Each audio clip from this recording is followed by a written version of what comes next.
Hello friends, आज की चर्चा की शुरुआत करते हैं मोतीलाल ओसवाल लिमिटेड से। आज 10% का राइज और 52 वीक हाई के ऊपर क्लोजिंग। ये शेयर मैंने आपके साथ इसी समय पर इसी फोरम के ऊपर आपके साथ डिस्कस किया था करीबन 1.5 महीने पहले, और वहाँ से लगातार जो है तेज़ी बनती हुई उस शेयर के अंदर। इस हफ्ते की शुरुआत में भी हमने इसके ऊपर बात की थी, और अब देखिएगा कि ये शेयर नई ऊंचाइयों की तरफ बढ़ता हुआ जा रहा है। और इसके पीछे जो रैशनल है वो वास्तव में अर्निंग्स है। और देखिएगा जहाँ पर लॉकडाउन की वजह से सभी तरीके की प्रॉब्लम्स आई, लेकिन ध्यान रखिएगा कि जो शेयर मार्केट वाले लोग हैं, जो शेयर्स की परचेज और सेल पर जिनकी ब्रोकरेज डिपेंड करती है, उनकी अर्निंग्स बढ़ी हैं, घटी नहीं है। तो सीधा सीधा आप समझेंगे कि इस पूरे सेक्टर के अंदर एक अच्छी तेज़ी जो है बनी हुई है, और यही रैशनल मेरा आपके साथ था। और सिमिलरली हमने अपने अल्फ़ा एम्बस को भी ICICI सिक्योरिटी का शेयर 400 रुपये पे सजेस्ट किया था, जो अभी करीबन 780 रुपये के आसपास ट्रेड कर रहा था।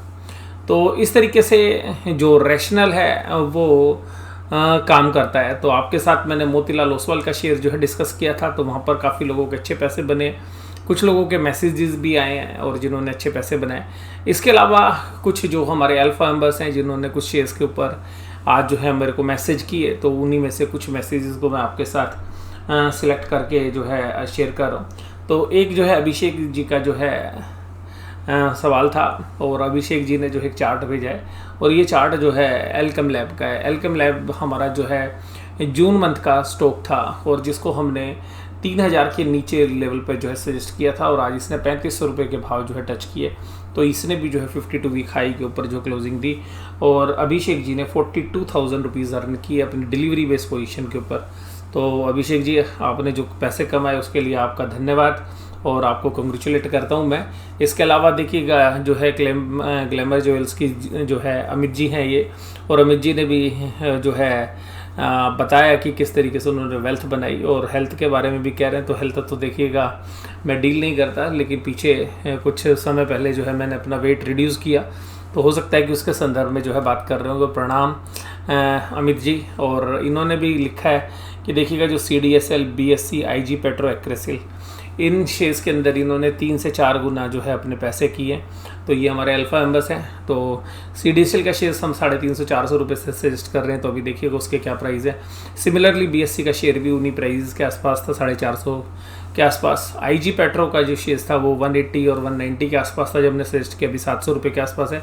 एक्रेसिल का शेयर 193 के ऊपर। तो सिमिलरली अभी एक्रेसिल 600 रुपये के ऊपर ट्रेड कर रहा है। तो इस तरीके से बहुत अच्छे पैसे अमित जी आपने बनाए, और 3 to 4 टाइम्स। और इसके अलावा मेग मनी ऑर्निंग्स के अंदर भी इन्होंने अच्छे पैसे बनाए, जो अभी डीलिस्टिंग के अंदर चल रहा है। तो आपका प्रणाम भी, और आप इसी तरीके से आगे भविष्य में भी पैसा कमाते रहे। आप ना बल्कि सारे के सारे हमारे व्यूअर्स, हमारे जो भी हमारे मेंबर्स हैं अल्फ़ा मेंबर्स, साथ साथ हमारे जो यूट्यूब के व्यूअर्स हैं, जो भी हम आपके साथ शेयर करें उसके अंदर एक ही चीज़ जो है मैं आपके साथ शेयर करूंगा कि मैं जो भी व्यू आपके साथ रखता हूँ वो सिमिलर व्यू मैं अपने पोर्टफोलियो में भी रखता हूँ। तो जो मेरी राय होती है वो सिमिलर आपके साथ वही मैं शेयर करता हूँ। तो इसके अलावा भी जो हमारे नॉर्मल फोरम है उस पर भी जब हमारे कोविड प्रूफ पोर्टफोलियो की बात करेंगे आप, तो जब हमने अल्फ़ा मेंबरशिप भी शुरू नहीं की थी तब भी देखिएगा टाटा कंज्यूमर का शेयर्स जिन प्राइस पर हमने डिस्कस किया था वहाँ से बहुत अच्छे प्राइस हो चुके हैं। इसी तरीके से टाटा कॉफ़ी। इसके अलावा जो है हमने बात की थी हाइकल लिमिटेड की, तो हाइकल लिमिटेड का शेयर भी 4 गुना हो गया। इसके अलावा बालाजी अमाइंस हमने बात की थी, तो जो कोविड प्रूफ पोर्टफोलियो में, तो इस तरीके के बहुत सारे शेयर्स जो हैं आप लोगों ने भी जो है अच्छे पैसे कमाए होंगे। इसके अलावा देखिएगा मार्केट का भी जो है अच्छा रोल रहा है। हालांकि एक सेक्टर जो है बैंकिंग और फाइनेंशियल्स का, उसने इतना अच्छा नहीं किया, और बाकी जो अगर ब्रॉडरली स्मॉल और मिड कैप के अंदर हम जो बात करें, तो ये सेगमेंट मैं आपके साथ शुरू से डिस्कस करता रहा कि कंज्यूमर रिलेटेड सेगमेंट अच्छा करेगा, एग्रो अच्छा करेगा, फार्मा अच्छा करेगा। और इसके अलावा जो थीम थी इंडिया मार्ट का शेयर मैंने आपके साथ डिस्कस किया था नॉर्मल फोरम के ऊपर, तो इंडिया मार्ट फिर हमने अल्फ़ा मेंबर्स के साथ भी डिस्कस किया था, तो वो शेयर्स भी देखिएगा 3 टाइम्स हुआ। और अभी भी मुझे इंडिया मार्ट का जो प्राइस है 7,200 रुपये, वो बहुत बेहतरीन लगता है। मुझे लगता है कि उसमें अभी भी बहुत ज़्यादा पोटेंशियल है। हालांकि जो है बहुत लोगों को उसकी प्राइस टू बुक वैल्यू महंगी लगती होगी। तो किसी भी करेक्शन के अंदर मुझे लगता है कि इंडिया मार्ट भी अभी भी एक अच्छा शेयर है खरीदने के लिए।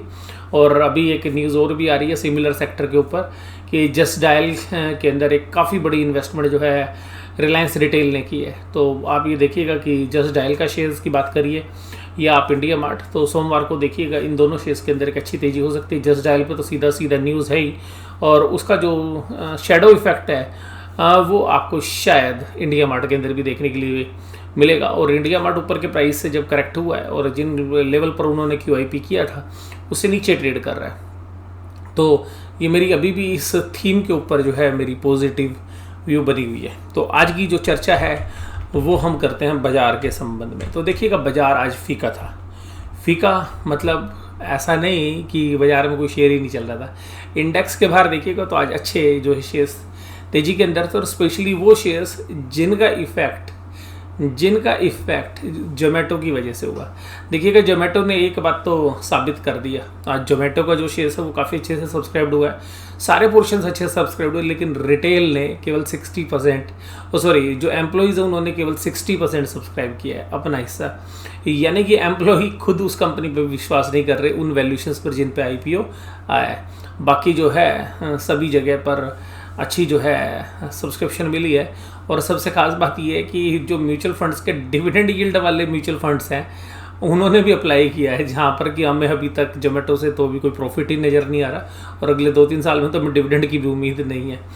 तो वो फंड मैनेजर देखिएगा वो क्या सोचते हैं, उन्होंने किस वजह से जो पैसा लगा दिया, क्योंकि पब्लिक का पैसा है तो फंड मैनेजर कुछ भी अप्लाई कर सकते हैं। जाके डिटेल में देख सकते हैं कि वो कौन सा फंड है, तो मैं नाम नहीं लूँगा उसका।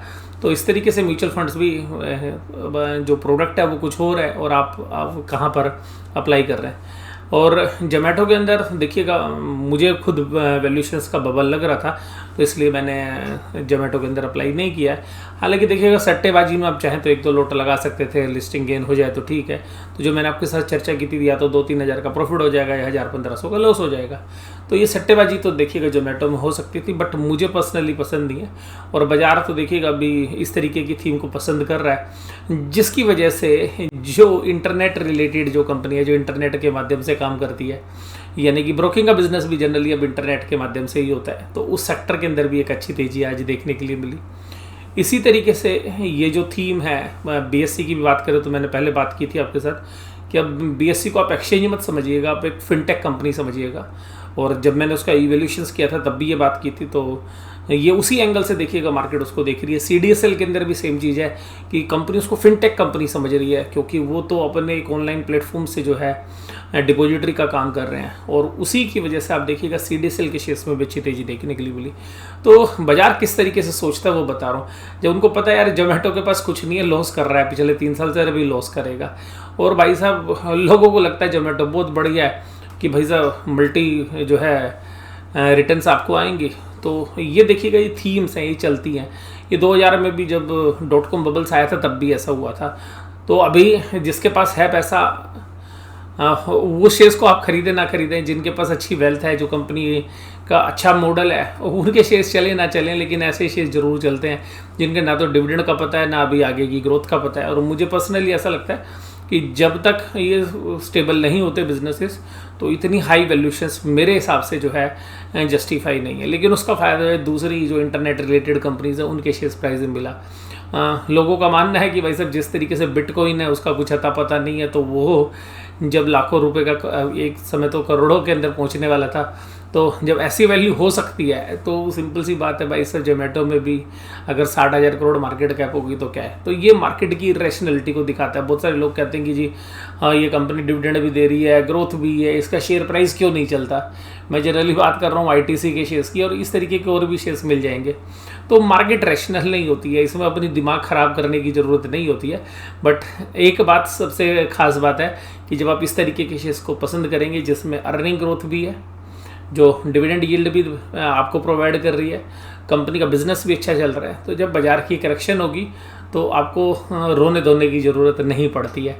और अगर विदाउट फंडामेंटल आप शेयर्स को चेस करने की कोशिश करते हैं तो मार्केट की करेक्शन में बहुत बड़ा पछतावा होता है। और आज तो एक वीडियो काफ़ी पॉपुलर है, जो काफ़ी वायरल भी हो रही है, जसपाल भट्टी जी की, जिसके अंदर एक गोलगप्पे वाले का जो है आईपीओ निकाला जाता है, फिर शेयर्स के प्राइस को इन्फ्लेट किया जाता है और जब पब्लिक उस शेयर्स को खरीद लेती है तो उस शेयर्स को वो डंप कर देते हैं। तो हो कुछ ऐसी विडंबना जो है हमें भी मार्केट में लगती है। कुछ शेयर्स ऐसे हैं जिनका कोई अता पता नहीं है, लेकिन प्राइस जो है आसमां पे है। और हमें डर यही लगता है कि जब मार्केट के अंदर ये विदाउट फंडामेंटल वाली कंपनीज़ के अंदर जो डंपिंग होगी तो वो रिटेल इन्वेस्टर्स को बड़ा पेन हो सकता है। तो हमें जो है इसी तरीके का जो है डर लगता है। और कभी कभी जब हम भी मार्केट में शुरू में आए थे तो हमें इस तरीके का डर नहीं लगता, तो हम भी केवल उसी को चेस करने की कोशिश करते थे जो इसके अंदर मोमेंटम है।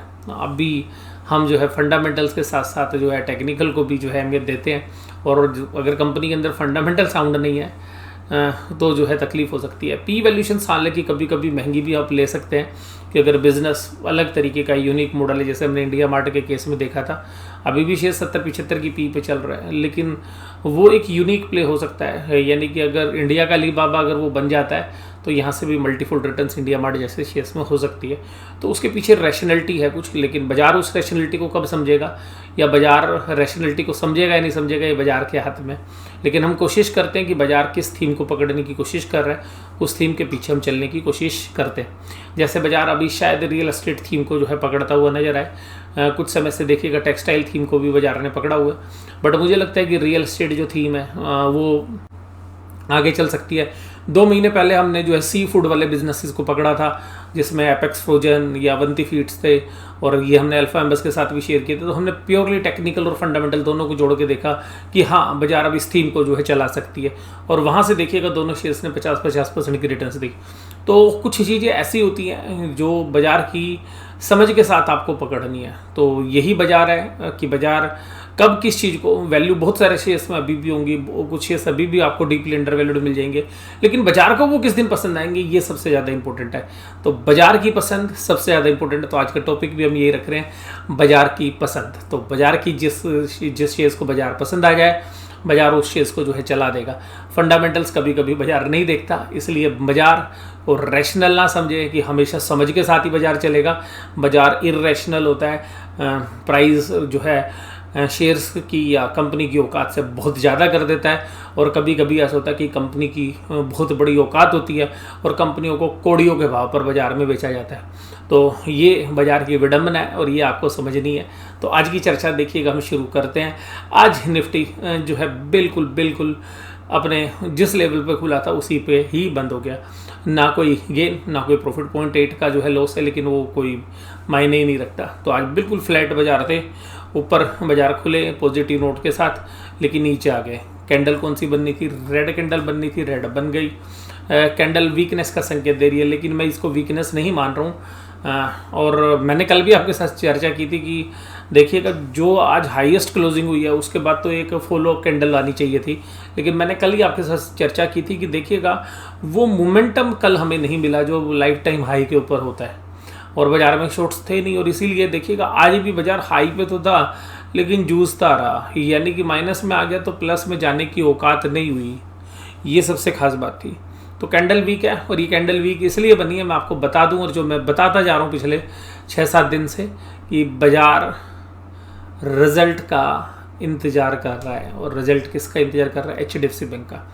जैसे ही HDFC बैंक का रिजल्ट आएगा बाजार को पता चल जाएगा कि सारे बैंकों के रिजल्ट्स किस तरीके के हो सकते हैं, और फिर बाजार उसके ऊपर रिएक्ट करेगा। आज का जो भी रिएक्शन है वो कैसे होगा, देखिएगा अगर रिजल्ट अच्छा है तो बाजार ऊपर की तरफ जाना चाहिए, लेकिन बाजार ऑलरेडी ऊपर की तरफ है, तो बाजार में कितनी जगह बनेगी ये देखने वाली बात है। लेकिन बैंकिंग स्टॉक्स में अभी जगह बच सकती है, क्योंकि बैंकिंग स्टॉक उतना नहीं चले जितना पूरा बाजार चला है। लेकिन अगर बैंकिंग में वीकनेस आई तो देखिएगा बैंकिंग में ना केवल वो बैंक निफ्टी को गिराएगा, पूरे बाजार को नीचे की तरफ खींच लेगा। तो ध्यान रखिएगा, अगर HDFC बैंक का रिजल्ट खराब आते हैं किसी भी कारण से तो वो बाजार के लिए एक नेगेटिविटी का जो है काम कर सकते हैं, अच्छे आए तो बाजार के लिए पॉजिटिविटी का काम कर सकते हैं। अब देखिएगा अगर हम बात करें एडवांस डेक्लाइन की, एडवांस डेक्लाइन वही काम कर रही है जो हर रोज कर रही है। एडवांसेस सुबह चांद पर होते हैं और दोपहर होते होते हवा में आ जाते हैं, और इसी तरीके से जो डेक्लाइन होते हैं वो बिल्कुल ज़मीन पे होते हैं और दोपहर होते होते हवा में उड़ जाते हैं। तो ये जो है बाजार की इनहेरेंट वीकनेस को बताता है कि बाजार के अंदर ऊपरी लेवल पर और ज़्यादातर शेयर्स में प्रॉफिट बुकिंग है। आज देखिएगा फार्मा को खींचने की कोशिश की गई। अब फार्मा को खींचने की कोशिश क्यों हुई? क्योंकि जब सुबह बाजार वीक हुआ तो जो डिफेंसिव है वो आईटी और फार्मा था। तो आईटी तो 2-3 दिन से चल चुका था, तो आज किसको खींचना था? फार्मा को। तो बियर्स ने फार्मा को खींचने की कोशिश की। जब फार्मा में भी बात नहीं बनी तो उन्होंने रिलायंस को पकड़ने की कोशिश की। जब रिलायंस से भी बात नहीं बनी तो एचडीएफसी लिमिटेड को पकड़ने की कोशिश की। लेकिन कुल मिला के जो शेयर्स ज़्यादा चल चुके थे वो ज़्यादा दम दिखा नहीं पाए, जिसकी वजह से बाजार फ्लैट हो गया। गिरने वाले शेयर्स में देखिएगा सेलटेक, Eicher, Bajaj Finserv, Adani port, Infosys, Shree cement, Tata consumer product, इन शेयर्स में बिकवाली थी। आईसीआईसी बैंक में भी ऊपरी लेवल से प्रॉफिट बुकिंग आ गई। बैंक निफ्टी हालांकि आज का कल्प्रिट था। आज निफ्टी अपने आप को संभाल लेता अगर बैंक निफ्टी के शेयर्स में मंदी नहीं होती तो, लेकिन बैंक निफ्टी की जो कैंडल है वो ज़्यादा वीक है, ज़्यादा बड़ी रेड है। हालांकि जो पिछली कैंडल का ओपनिंग प्राइस था उसी पे क्लोज हुई है, तो ये कहीं ना कहीं जो है बुल्स के लिए राहत वाला काम है।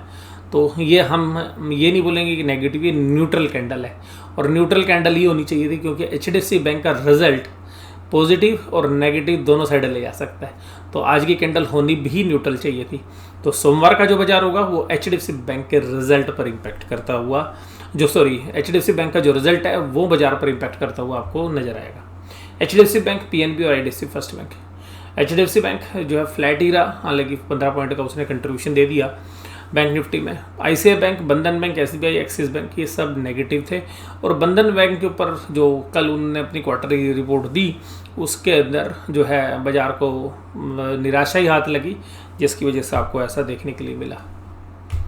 इसके अलावा देखिएगा पुट कॉल रेशियो 1.31 पे, बैंक निफ्टी 1.1 पे, ये भी न्यूट्रल है। तो यानी कि दोनों साइड के लिए स्कोप जो है छोड़ के गए हैं। जो भी मार्केट है वो दोनों साइड का स्कोप छोड़ के गई है। यानी कि एचडीएफसी बैंक का रिजल्ट बिल्कुल एक तरीके से बाजार भी बता रहा है कि हाँ मैं उसी पर रिएक्ट करूँगा। यानी कि बाजार ये मान के बैठा है, बाजार ने सब जगह न्यूट्रल पोजीशन दी है कि एचडीएफसी बैंक का रिजल्ट अच्छा तो बाजार ऊपर, एचडीएफसी बैंक का रिजल्ट खराब तो बाजार नीचे। शायद इसी उम्मीद के साथ जो है बाजार चला है। आज देखिएगा एफआईज ने फिर कैश में सेलिंग कर दी। डीआईज ने आज 667 करोड़ की बाइंग कर ली। एफआईज ने आज 1100 करोड़ की इंडेक्स में सेलिंग कर दी और उसके अलावा 500 करोड़ की स्टॉक फ्यूचर्स में बाय कर लिया। इसका मतलब आप यहाँ पर भी आप यही कहेंगे कि न्यूट्रल पोजीशन है, क्योंकि कैश में सेलिंग और स्टॉक फ्यूचर्स में बाइंग है। तो ये तो अपने आप नलीफाई हो गया। इंडेक्स को वो शॉर्ट करके गए हैं, इसका मतलब हेजिंग करने के लिए। तो ऐसा नहीं है कि इनकी पोजीशंस भी एक तरीके से न्यूट्रल है। पुट कॉल रेशियोज में आज कुछ भी ऐसा खास नहीं हुआ, कहीं पर भी ओपन इंटरेस्ट में कोई बहुत बड़े चेंजेस नहीं हुए। 15,900 की पुट के अंदर 3,482 कॉन्टैक्ट ऐड हुए, यानी कि ये सपोर्ट बना दी गई। 16,000 के ऊपर 5,000 कॉन्टैक्ट, तो एक नैरो रेंज के अंदर 15,900 और 16,000 ये भी न्यूट्रल बोल के गए हैं कि ये देखिएगा अब जिधर बाजार जाएगा वो एचडीएफसी बैंक के रिजल्ट पे ही जाएगा। 35,800, 35,900 और 36,000, यहाँ पर इस पूरे दायरे के बीच में बाजार 35,700, हालांकि एक समय 675, 671 तक भी गया था, लेकिन मेजरली 35,700 और 35,800 के बीच में बाजार घूमता रहा दिन भर। तो ये 35,700, 35,800, 35,900 इस रेंज के बीच में घूमता रहा और इस रेंज के अंदर कोई बहुत बड़ी एक्टिविटी नहीं नजर आई, ना कॉल राइटिंग में ना पुट राइटिंग में। तो बाजार यहाँ पर भी न्यूट्रल छोड़ के गया अपने आप को। तो कुल मिलाकर बाजार जो है कल एचडीएफसी बैंक के रिजल्ट को देखेगा और उस पर शायद आपको मंडे को रिएक्ट करता हुआ नजर आएगा।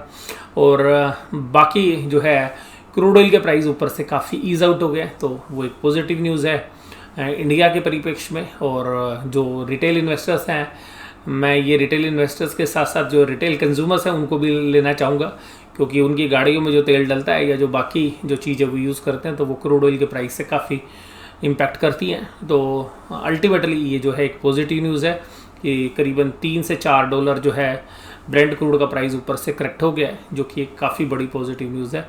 और इसके साथ ही कि अगले हफ्ते के अंदर आपका निवेश बढ़िया हो, मैं इस चर्चा को समाप्त करूंगा। लेकिन उससे पहले मैं आपको बता दूं कि कल एचडीएफसी बैंक के जो क्वार्टर रिजल्ट्स हैं उसका एनालिसिस भी जो है मैं करने की कोशिश करूंगा। हालांकि कल मेरा एक वर्क शेड्यूल है, लेकिन मैं फिर भी हो सकता है कि शाम के समय पर जो है आपके साथ वो वीडियो अपडेट करूं।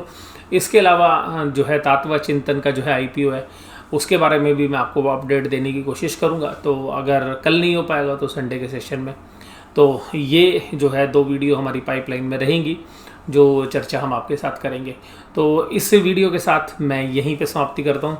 वीडियो देखने के लिए धन्यवाद। Thank you very much.